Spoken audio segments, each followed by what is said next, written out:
Thank you again, everybody. Good afternoon. Welcome to the Environmental Protection Agency, and I'd like to welcome to the microphone Senator Mike Rounds.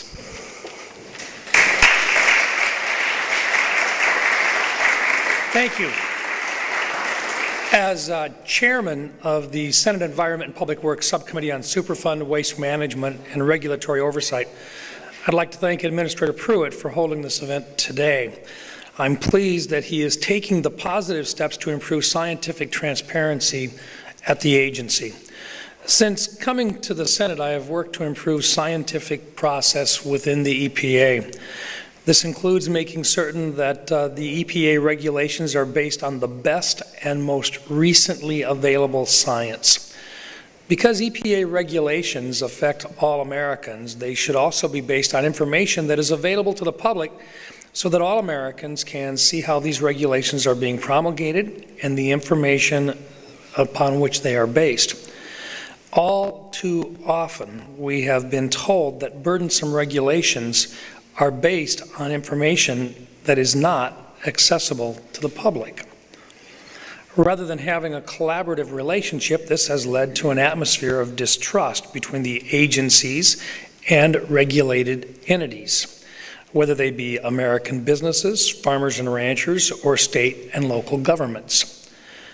The HONEST Act, which I have introduced in the Senate, seeks to increase transparency in the EPA regulations, and I applaud the administrator for taking steps to inject transparency into the EPA's processes. Today's directive is a significant step forward towards making certain EPA regulations are not made behind closed doors with information accessible only to those writing the regulations, but rather will be made in full view of the American people. Again, I'd like to thank Administrator Pruitt for his commitment to improving the scientific process at the Environmental Protection Agency and for striving to make certain that the public has access to the scientific basis for federal regulations. On the House side, the HONEST Act was also introduced by Chairman Lamar Smith. Chairman Lamar Smith is here with us today. Chairman Smith.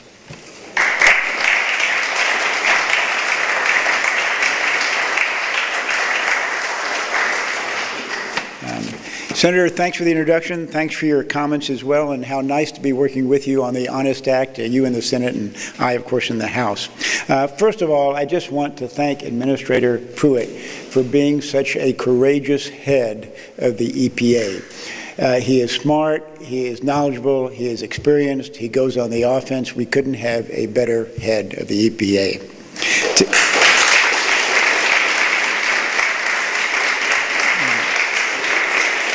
Today's announcement shows that we have an administrator who is committed to scientific integrity and to making our government more accountable to the American people. Surely we can all agree on two things. First, we need clean air and water, and second, the EPA's regulations should be supported by legitimate and publicly available scientific data. Administrator Pruitt's announcement ensures that data will be secret no more. For too long, the EPA has issued rules and regulations based on data that has been withheld from the American people. Today, Administrator Pruitt rightfully is changing business as usual and putting a stop to hidden agendas. Earlier in this Congress, the House passed the HONEST Act with bipartisan support. The legislation requires that scientific information relied upon by EPA for regulations be publicly available for independent analysis. Administrator Pruitt's actions enable us to put the principles of this bill into practice. Unfortunately, the liberal media and alarmist environmental groups continue to argue against this common sense approach.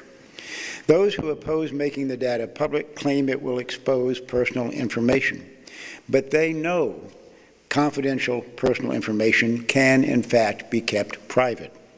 There are several ways to make data public without revealing any confidential information, and the principles set forth by EPA today make that clear. Redacting personally identifiable information is one option that agencies across the federal government already have used for years. Where redaction would limit the quality of data sets for individuals who wish to see the data underlying a study, access could be granted if the user agrees to keep the information confidential. Many in the scientific community agree that increased access to data is essential for reproducibility and objective analysis. Open access to scientific data fosters good policymaking. The American people have a right to understand how and why regulatory decisions are made. Administrator Pruitt has led the charge to ensure trust, accountability, and transparency at the EPA. Administrator Pruitt, am I introducing you, or are you coming up here? I will only add, in addition to everything that I've already said, that I know of no other administration official who goes on the offensive, who isn't intimidated, and who does what he thinks is the right thing regardless. And that's why we appreciate the job that the administrator is doing.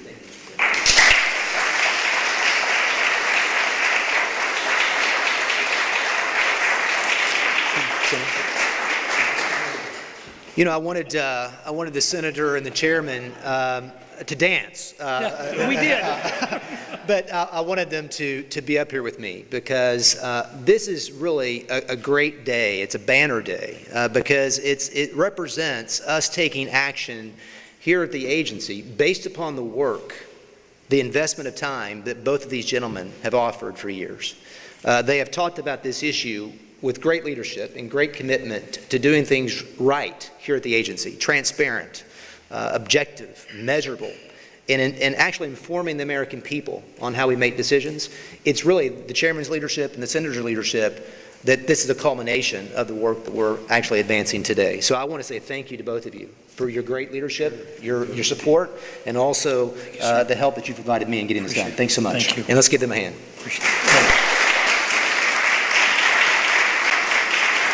You know, I really want to, you know this, I've talked about this a few times, that here at the agency there are three principles that we really have incorporated into how we're doing decision making going forward, starting last year and as we continue our efforts here. One is based upon rule of law, making sure that we act consistent with the text of a statute. Novel, I know, to the past administration, but important nonetheless. Novel in the sense that it's fifth grade civics, that we live within what? Only the power that Congress gives us. And so we are centered upon that as we engage in all these changes to WOTUS and CPP and all the rulemaking that we engage in. But the process area, how we do our business, doesn't get as much attention. And there are two primary changes we've made before today that I want to highlight and then speak to this issue. The first is, last year, as you know, we made a change to our advisory committees. Those individuals that advise the agency and how we make decisions. We have around 22 of those here at the agency. There were just three that I looked at last year to inventory the grants that scientists were receiving on those advisory committees, these same individuals that were supposed to be providing independent counsel to me and to the EPA generally on rulemaking. And what we found was pretty remarkable. Over a 3-year period, certain individuals had received $77 million in grants at the same time that they were serving on the advisory committees, supposedly providing independent counsel to me as the administrator in rulemaking. We ended that practice last year, as you know. I issued a memo saying that you can continue to serve on the advisory committee or you can continue receiving the grant, but you can't do both. I think the chairman and the senator made reference to common sense.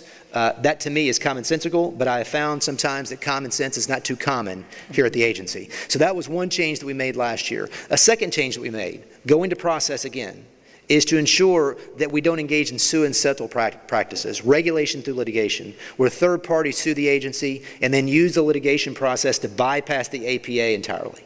And so that was a major change that we made that occurred last year, and that again is producing confidence to the American people that we are respecting that which Congress has put into place. But this represents the third leg of the stool, and this is terribly important. Because as we look at the rules that we adopt as an agency, the American people ought to be able to have confidence, assurance, that the findings, the record that we build is what? It can be assessed. It can be evaluated. It can be analyzed by those that are offering comments to us in rulemaking. When you have studies that you actually publish from third parties, but you don't publish the methodology and you don't publish the data, you only publish the conclusions, that presents problems to those that want to offer comment on the veracity, the authenticity, the ability to assess and evaluate the conclusions that have been drawn. That's simply wrong-headed to have that kind of approach, but that's what we've done here at the agency for a number of years. This regulation that we're proposing today, and that's something I want to emphasize, this is not a policy. This is not a memo. This is a proposed rule.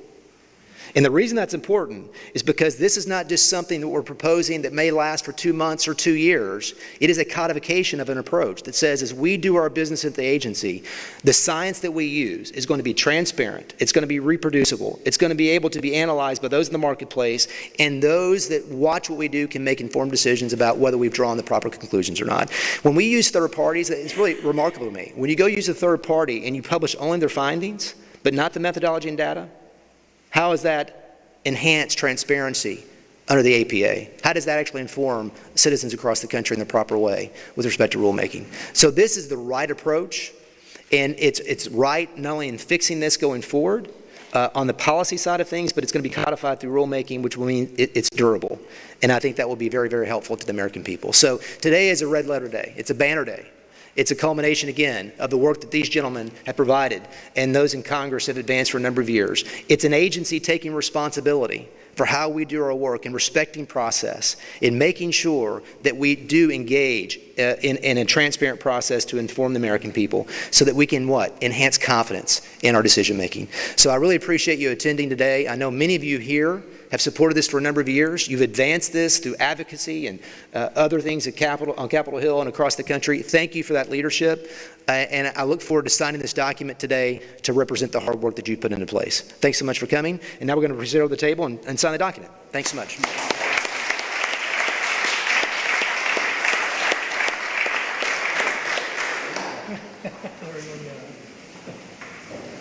Senator, Mr. Chairman, we'll go get this started, start the rulemaking process, take comments on this, and I'm sure we'll get plenty of comments. I think as was mentioned by a few, there are a few on the other side of the issue that think that it shouldn't be about transparent science, that it should be about secret science. And we're not going to be your agencies, so we look forward to the comment period and keep the process off. But thank you both for your leadership.